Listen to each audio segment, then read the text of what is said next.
কানাডাতে ঈদ কীভাবে আমরা পালন করি, সারাদিন কি করি, কি রান্না করি, কি খাই, কোথায় যাই, সব কিছু নিয়েই আজকের এই ভিডিওটা।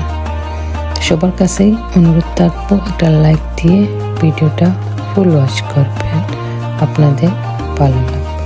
আসসালামু আলাইকুম। আপনারা যেখান থেকে আমার এই ভিডিওটা দেখতেছেন সবাইকে ঈদ মোবারক। প্রতিবারের মতোই এবারও নামাজ দিয়ে প্রতিবারই শুরু করি আমরা।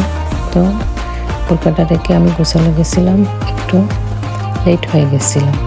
প্রতিবারই হাজব্যান্ড নামাজ পড়ে এসে সালামি বাটেনিদের, এইবার হাজব্যান্ড নামাজের আগেই সালামি দিয়ে দিয়েছে। তাই আমি ছিলাম শাওয়ার করতে, ভাইয়া বাচ্চাদের সালামি দিয়েছেন, আমি আর ভিডিও করতে পারি। তখন এসে আমি আমার কামটা পেয়েছি আমার বোরকার উপরে। তাই দেখে নিন ধীরে ধীরে কামটা করতেছি, কত পেলাম এই বাড়িতে সালামি। চাই পেয়েছি আলহামদুলিল্লাহ আলহামদুলিল্লাহ। এটা জামাই থাকা, এটাও তো পাইছি না, তাহলে এটাও খেতে হবে, তাই না? দেখেন অনেক পেয়ে গেছি মাশাআল্লাহ, তাই না? সবাইকেই বলবো টাকা বড় কথা না, এটা হলো একটা খুশি লাগে, তাই না? আমাদের তো খেয়ে দেবে বলেন, জামাই না দিলে কে আমাদেরকে সালামি দিবে? বিদেশে তো কেউ নাই সালামি দেওয়ার জন্য। তাই এই যে বোরকাটা পরেই চলে গেছি মসজিদে। এই যে মসজিদে চলে আসলাম, আসার পরে এখানে সব পড়াশোনা করতেছেন, একটু যার যার মতো সবাই বসে আছেন। আস্তে আস্তে মানুষ আসতেছে। এই যে মসজিদটা ফুল হয়ে গেছে, দেখুন।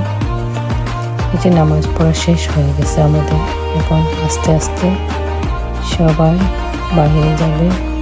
এখানে দেখেন অনেক ভিড়, কার আগে খেয়ে যাবেন লাইন ধরে ধরে বাহির হতে হয়। দেখেন এই তো এই দেশে এই যে নামাজে আসলে একটু বোঝা যায়। আর ওই যে বক্স আছে, এখানে আপনি জাকাত দিলে জাকাত দিবেন, সাদাকা দিলেন সাদাকা দেবেন, ডোনেশন করলে ডোনেশন, এরকম রাখা আছে। তো আমিও একটু টাকা দিয়ে গেল। আর এই দেখেন বাহির হয়েছে আমরা, স্নো দিতেছে, কি সুন্দর। এখানে এই যে গাড়ি পার্কিং করে রাখা আছে, অনেক মানুষ হয়েছিল। এই যে আমরা দুতলায় নামাজ পড়ছি, এখন আস্তে আস্তে সিঁড়ি বেয়ে নামতেছি আমরা। দেখছেন এই নামাজে যখন ঢুকলাম স্নো ছিল না, নামাজ থেকে বাইরে হয়ে স্নো দিতেছে। এই যে আস্তে আস্তে এখন গাড়িতে উঠে বাসায় আসতেছে নামাজ পড়ে। প্রতিবারই এইরকমই বাচ্চাদেরকে নিয়ে নামাজে যায়, নামাজ পড়ে এসে আস্তে আস্তে এই যে চলে আসছে চা নাস্তা পানি। বিদেশে তো এটাই হলো, এই যে বাসায় ঢুকতেছে না। এরকমই তো আমরা এখানে বাচ্চাদেরকে যতটুকু পারি শেখাই। ওরা তো আমরা যদি এগুলো না করি তো ওরা শিখবে না। তো এখানে কালচারে তো এগুলো শেখায়। স্কুলে ওরা শেখাবে আপনি 18 হলে ঘর থেকে বাইর হয়ে যাবেন কীভাবে, একা থাকতে হবে কীভাবে, এইগুলো শেখায়। কিন্তু আমাদের মতো তো আর এগুলো শেখায় না। তাই বাসায় এসে এই যে আস্তে আস্তে নাস্তাগুলা বানাইতেছি আর টেবল সাজাইতেছি।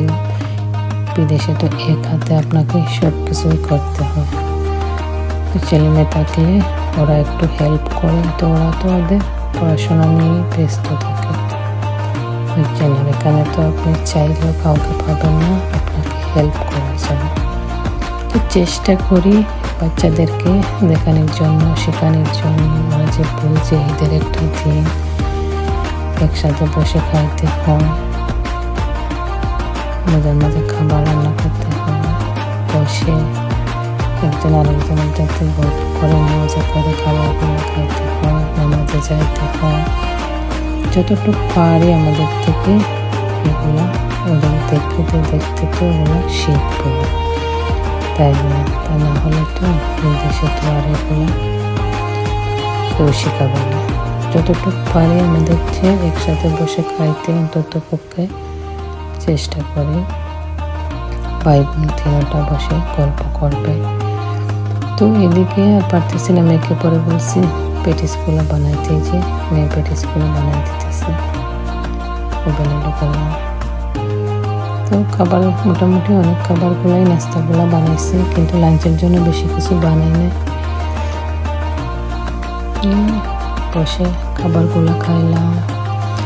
কার কার ঈদ কেমন কাটছে কমেন্টস করবে। এই যে আন্দেশ বানাইতেছি আমাদের সিলেটে চিনির আন্দেশ বলি আমরা। এই তো এরকমই এদেশে আর ঈদের দিন তো তেমন যাওয়া হয় না। এখানে আমার এত আত্মীয় কেউ নাই, একটা ননদ আছে আর তো ননদ নাম গেলে মানে নাই। তো ননদের বাসায় গেছিলাম, হাজব্যান্ড যায় না, আমরা গেছিলাম আমি আমার ছেলে মেয়েকে নিয়ে। তো এখানে তো আমি ইউটিউব করি, কেউ জানে না আমি যে ইউটিউব করি, এই জন্য ননদের বাসায় গেলে ওই যে ভিডিও এগুলো তেমন করতে পারি। এইদিকে আমার চটপটির বানাইতেছিলাম, চটপটির এইগুলা কিন্তু কিনে এনে ফ্রাই করে নিয়েছি। কিনেও পাওয়া যায়, বক্সে থাকে এরকম ইয়েগুলা। এই যে চটপটি বানালাম, কেক বানালাম, সেমাই বানালাম, আন্দেশ বানালাম, আমাদের এই যে পপগুলা বানালাম, নারিকেলের পোয়া পিঠাকে বলে, রোল বানালাম, লাজানিয়া বানালাম। নাই করে অনেক কিছু পরবর্তী খুঁটিনাটি করে আসছে। জানি না, আমার ভালো লাগে বাচ্চাদেরকে নিয়ে বসে ঈদের দিন নাস্তা পানি একসাথে সবাই বসে একটু আনন্দ মজা করতে। এটাই হলো আমাদের ঈদ। বাংলাদেশের মতো, বাংলাদেশের ছোটোবেলা তো ভালোই লাগতো, ঈদের দিন আসলে এই ঘর থেকে ওই দিক করে যা, নতুন জামা কাপড় পরে। এই বাংলাদেশের ঈদটা হলো অন্যরকমের, এই দেশের ঈদটা অন্যরকম। তো এখন তো আগে বাচ্চারা ছোটো ছিল, ঈদের আনন্দ তেমন পেতাম না, অনেক মন খারাপ হতো। কিন্তু এখন আমার ছেলে মেয়ে বড় হয়েছে, তাই ঈদের আনন্দটা পাই। দেশের মতো না হলেও এরপরেও পাই। এতে বাচ্চাদেরকে নিয়ে বসে খাওয়া, ওদের জন্য ওদের ফেভারিট নাস্তাগুলো বানানো, বসে খাই, যে নিজের কষ্ট হলেও যে খুশি হয়, এটাই আমার শান্তি লাগে। এইসব কিছু একা হাতে বানাইছে, এই যে ওরা খাইতেছে মজা করে, এটাই হলো আমার তৃপ্তিটা পাই। ওরা খাইলে আমি শান্তি। এই তো সবাই বসে নাস্তা খেলাম, আমার টুকিটাকি দেশে কথা বললাম শাশুড়ির সাথে, বোনদের সাথে। আর এদিকে লাঞ্চের জন্য একটু চিকেন ম্যারিনেট করে রাখছিলাম, শুধু চিকেনই বানাইছি একটু, আর কাবাব বানাইছি।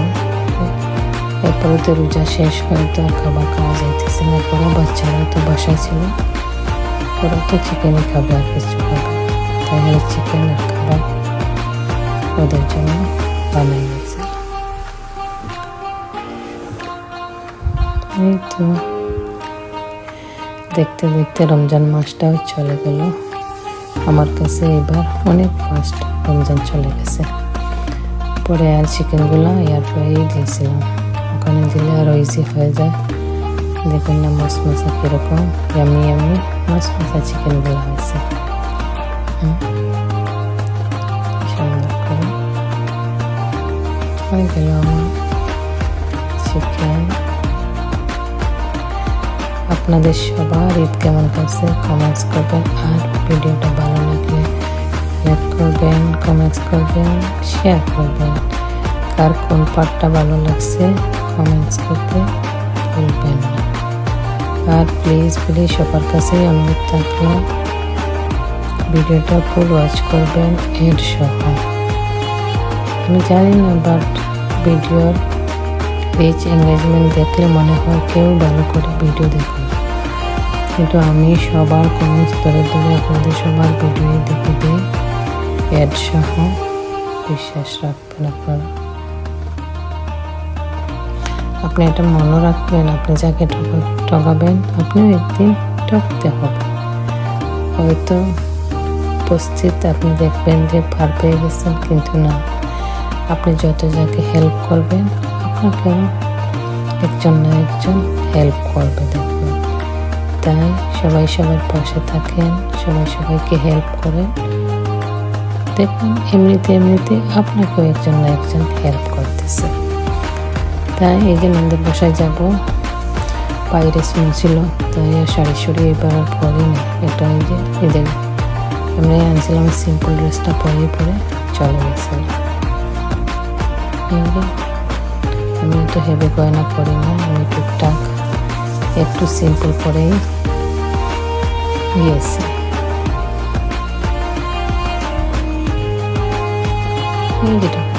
এই ব্রেসলেটটা আমার ছেলে দিয়েছিল আমাকে, আদার ব্যাগ। আর প্রথমে যে ব্যাগটা দেখছিলাম, ব্যাগটা আমার মেয়ে দিয়েছিল লাস্ট ইয়ার, ঈদের গিফট দিয়েছিল। আর এটা আমি আনছিলাম কিনে।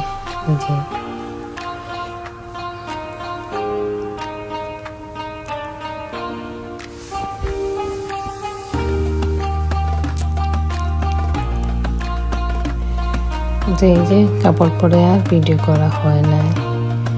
এরপরে নন্দের বাসায় গিয়ে তেমন ভিডিও হয় না। উনিও অনেক খাবার দাবার বানিয়েছিল ননদ, কিন্তু আমার ননদ জানে না আমি যে ইউটিউব করি, তাই সবসময় তো আর ক্যামেরা বার করা যায় না। এদিকে এই পারফিউমটাও আমার ছেলে মেয়ে কিনে দিয়েছিল আমাকে মাদার ডে।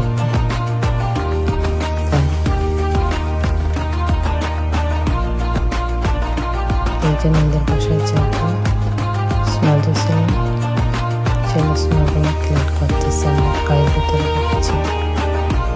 এই যে আস্তে আস্তে নন্দের বাসায় চলে যাচ্ছে, একটু ভিডিও করে নিলাম।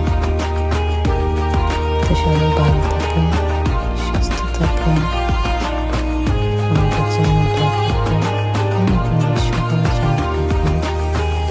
আর বেশি বেশি করে ভিডিও দেখবেন সবাই, আমি সবার ভিডিও দেখবা, সবার পাশে আছে।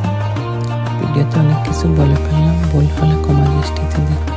সবাই ভালো থাকেন, সুস্থ থাকেন। আজ এই পর্যন্ত।